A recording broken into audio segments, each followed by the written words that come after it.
I was very successful. I became very successful in the business world in Edmonton and Western Canada, and made lots of money and had all the things I needed to have, but something was missing. I always felt different.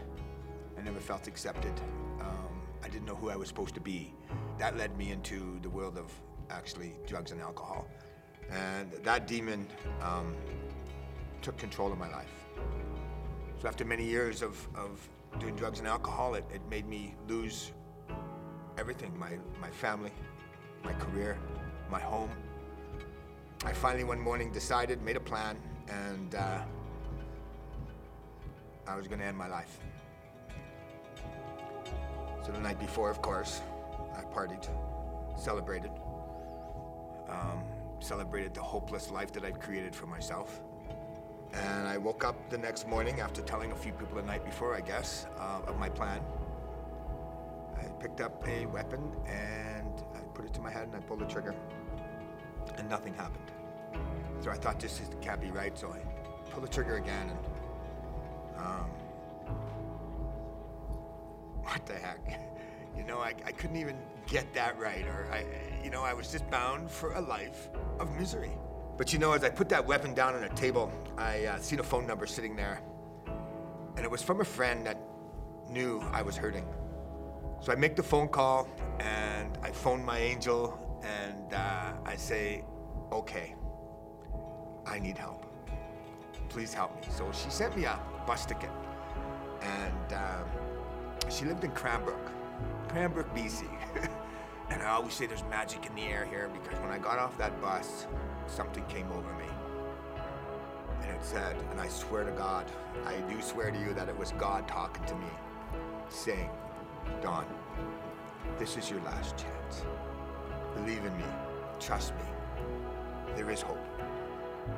You need to choose today, basically, to make a change in your life. At that point, getting off the bus, I took what we use in the drug world, the glass pipe, and I threw it on the ground and I smashed it.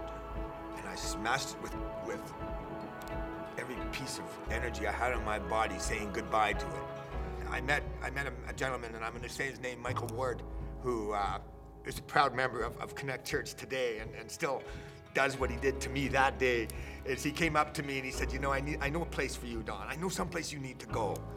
He said, and you don't have to. It's up to you. He says, but I need you to go to this place. It's called Connect Church. And I went, ooh, church? I don't think so. And he says, no, it's the church for people who don't like church. I went one day, the first time I went, and I go to the school. And I'm thinking, okay, this is weird. They're in a school. They're in a gym. I get in there, and there's this stage all set up. Now I'm thinking, you know, okay, I can see the whoop whoop and you know, the thing I see on the evangelistic type. Okay, here we go. I'm waiting for I don't know if I should say it, but waiting for like the Tammy Faye Baker to come out and pounce on stage and do her thing. And so I'm scared. I'm thinking, this is freaking. And trust me, I did almost walk out consistently throughout that beginning of the morning. But they were doing this sort of thing. They were having people that were telling their stories. And Randy and Bonnie, I love you dearly, thank you. You were telling your story.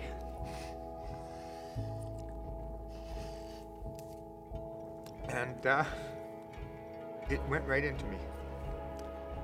And I listened to you guys tell your story, and I met you after, and I walked up to you, Randy, and I said, thank you. I said, Randy, thank you. I just listened to your story, and you just gave me this little bit of hope that maybe I can change. Maybe there is hope. I never felt that way in my whole life, where I didn't have to do anything and I was just accepted for who I was. And I told Randy a little bit about me, and he didn't care. He didn't care that I did all those things in my past. He didn't care. He said, you know what? You're forgiven, Don. Just, do the right thing today. And my life has been nothing but miracles every day since.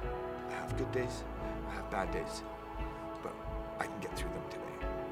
I understand today that through all the hell that I was walking through, and a quote by Sir Winston Churchill, which was, when you're walking through hell, keep walking. I understand that today because God was with me When I thought that he had abandoned me, God was right there. He was carrying me. Yet I didn't recognize it and I didn't appreciate it at all, the help he gave me and helped me get through those days when I needed him the most. You know, today I say God's in my life, but really he was really in my life when I was suffering the most, because I have today. He got me here too today. As much as I hated him and I despised him, he never gave up on me.